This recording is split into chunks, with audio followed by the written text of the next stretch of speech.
Hi there guys, so what should we look at in today's video? Oh, hang on a minute, I'll just be right back. An Amazon delivery. Now, I can't really remember what I bought. Well, I guess I better open it then. Oh yeah, it's a bunch of flash drives that I bought. I bought 27 different flash drives. Well, actually it was 9 different flash drives, but 3 of each of those. So in this video I'm going to test all of these flash drives and try and work out which one might be the best.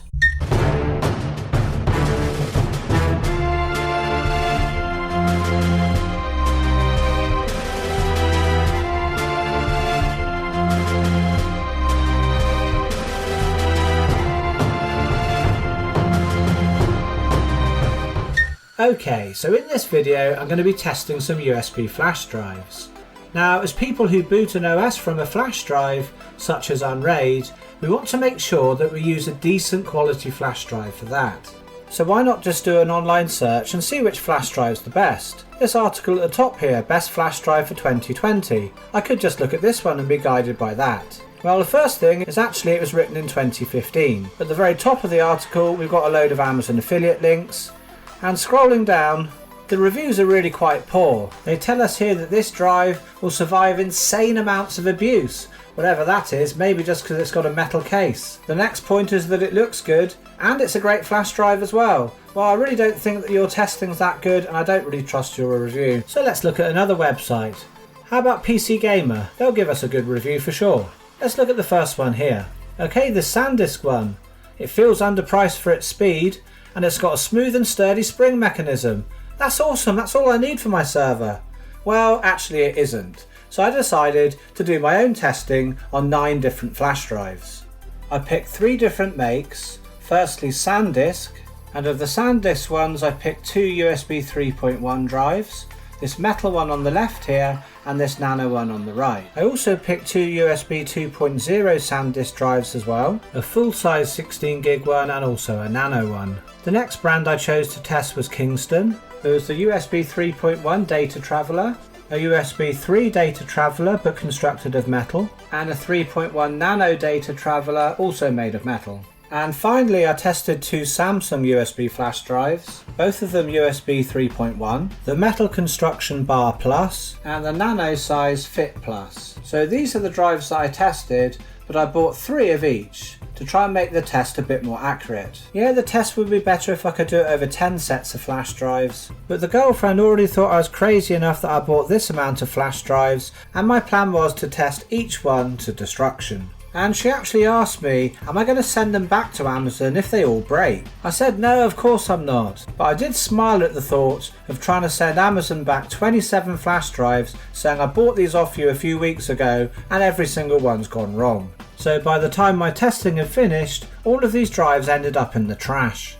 But just talking about warranties and sending things back, the Kingston flash drives all come with a 5-year warranty. But personally, I think that's a bit of a marketing gimmick. And the reason being is because flash drives, they're cheap. How many people do you reckon if their flash drive broke after say 4 years is going to bother sending it back to be swapped out for another one? I would think say 99% of people will just buy a brand new one and won't bother. And the vendor knows this. By putting a 5-year warranty on the packet, they want you to think, hey, if they'll give a 5-year warranty, they must be really confident with the quality of their product. But not necessarily. What it probably means is they don't think they'll lose much money by putting that 5-year warranty on a cheap flash drive, because only a few people will ever send them back, and the product's very cheap to the manufacturer.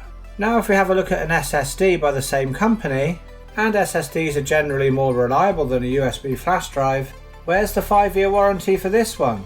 Only 3 years. Well, because the product's more expensive, it's not a disposable item like something like a USB flash drive, so more people are likely to send it back, so the warranty costs the manufacturer a lot more money. So basically what I'm rambling on saying here is when you're buying a cheap product, don't assume the reason that the company offers a longer warranty is because their product is of better quality.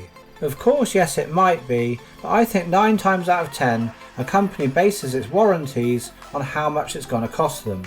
So on the flip side of it, when you're buying an expensive product and you get a long warranty, Well, a company isn't going to offer a long warranty on a product that's going to cost it a lot of money to replace. So for an expensive item, a long warranty will normally mean better quality. Right, so enough about that, back to the testing. So how and what am I going to test for?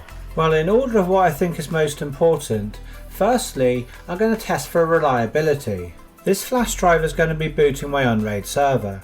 I don't want it to be failing and I'm going to have to be replacing it a lot. I want it to last a long time. And the program that I'm going to use that is a freeware Windows program called Check Flash. I'm going to use this program to write to every sector of the flash drive, then read the data back. And I'm going to get the program to do this continually to each flash drive until the drive actually fails. And so the longer the drive lasts in this program, then the more reliable the flash drive is. Next, the flash drive that I use in my server, I don't want it to run really hot. I want it to run at a reasonable temperature. I certainly don't want to pull the flash drive out the computer and burn my finger. That would be really bad. So to test the heat, I'm going to use this laser temperature tester thing, and also I'm going to use my finger. If when I touch the flash drive I say ow, it's too hot. Now finally, for me the least important thing is the speed of the drive. I'm only going to be using this flash drive to boot the server, so once the server's booted it doesn't really matter. But still, if everything else is equal, the drive's reliable and it doesn't get too hot, then the faster drive would be my preference. To measure the speed of the flash drives, again I'll use Check Flash, which will show me that. Anyway, let's start the tests and then go through the results. So for each batch of flash drives that I tested, I plugged them into 3 USB hubs, 3 flash drives in each hub. I left the drives plugged in doing nothing for about 2 hours, after which I tested the temperature of each flash drive, taking it out of the slot, putting it on top and then reading it with the digital thermometer. Now, to be honest, I'm not quite sure how accurate that thermometer is. I didn't really trust it, to be honest. 2 of the flash drives got really hot. The SanDisk UltraFit USB 3.1. Now, I actually expected that because I've used a few of these in my servers before and I've had quite a few go wrong. But the one I didn't expect to get as hot as it did was the SanDisk UltraLux. Now that's a full-size metal USB flash drive, so I didn't expect it to get hot, but it was burning hot to the touch. All of the other flash drives stayed at a reasonable temperature, and the results you can see here. Like I said, I don't know if the thermometer's 100% accurate. I found if I moved it closer or further away from the flash drive, the temperature did fluctuate by a couple of degrees. But for sure those 2 SanDisk flash drives were way hotter than the others, and it was uncomfortable actually to touch it with my finger. Okay, so testing the flash drives for reliability and also speed, I used Check Flash. I ran 9 instances of the program, 1 for each flash drive. I set the program to continuously run until it found an error. And what the program does is it writes to every sector of the flash drive, and then after it's done that it reads it back and checks that everything's correct. And whilst this process is happening, you can see the read and write speeds for the flash drive. Now the program will keep on going, running pass after pass, and it will only stop running when the program finds an error. And then we can see how many completed cycles the flash drive managed to do before it started getting errors, and also the total time it ran before that happened. So without further ado, let's go to the results. So this is the results of the 3 separate tests that were done on the flash drives. So let's average that out and see which drives are the best. So the drive that did the most cycles is the Samsung Bar Plus, which averaged 29 complete cycles. And not only that, it also had the fastest read and write speeds at 188.5 and 31.31 respectively, read and write speeds. But also during the test, this flash drive ran the coolest at 29 degrees Celsius or 84 degrees Fahrenheit. So the Samsung Bar Plus is a clear winner in these tests. And it's certainly going to be the flash drive that I use on all of my Unraid servers and any other OS that will be running from a flash drive. And if you want to grab one of these drives, I'd really appreciate you using my Amazon affiliate link in the description. And now the flash drive that came in second place, doing 26 completed cycles, is the Kingston DataTraveler SE9 G2. This drive had a read speed of 123 and a write of 11. And it came in at a cool 31 degrees Celsius or 87 degrees Fahrenheit. And in third place, and there's very little between second and third place, is the Samsung Fit Plus drive with an average of 25.6 cycles completed and a read speed of 187 and write of 24. This drive was also running cool at 31 degrees Celsius or 87 degrees Fahrenheit. Some people may have wanted to put this drive in second place because of its faster read and write speeds, but I decided the main criteria for this test would just be how reliable and how long the drive would last. Now you might be wondering, the two Samsung drives, they were both 32 gig drives that I was using. I basically couldn't get these in the 16 gig ones when I was looking for them. Now you might be thinking because they're 32 gig drives they should take twice as long to complete a cycle as a 16 gig drive.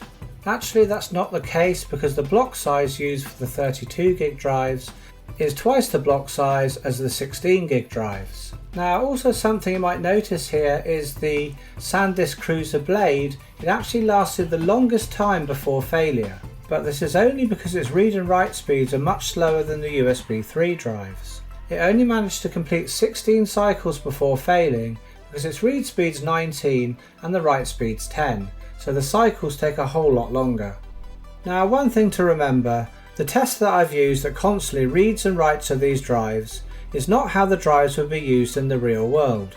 Normally a flash drive would do a few reads and writes every now and then, and it may have days going by where it doesn't do anything at all. So you could say the type of test that I've done isn't representative to how the flash drive would be used in its workload. But in my opinion, this test does really show us which drive is the most durable. I wish I could have done this test over more sets of drives. I'd rather have used 10 sets of drives rather than 3, but that was really out of the scope of this video. So then guys, that brings me to the end of this video. I do hope that you found it useful. If you did guys, please hit up that like button, subscribe to the channel if you haven't already, and share the video with anyone who you think might like it. As always, I want to give a huge thank you to all of my patrons and supporters out there. Thank you so much guys for making these videos possible. And if you feel like you'd like to join these great bunch of people, then you can find links in the description to help support the channel. Anyway guys, it's getting late over here, so it's time for me to go, but whatever you're up to for the rest of the day, I hope it's good and I'll catch you in the next video.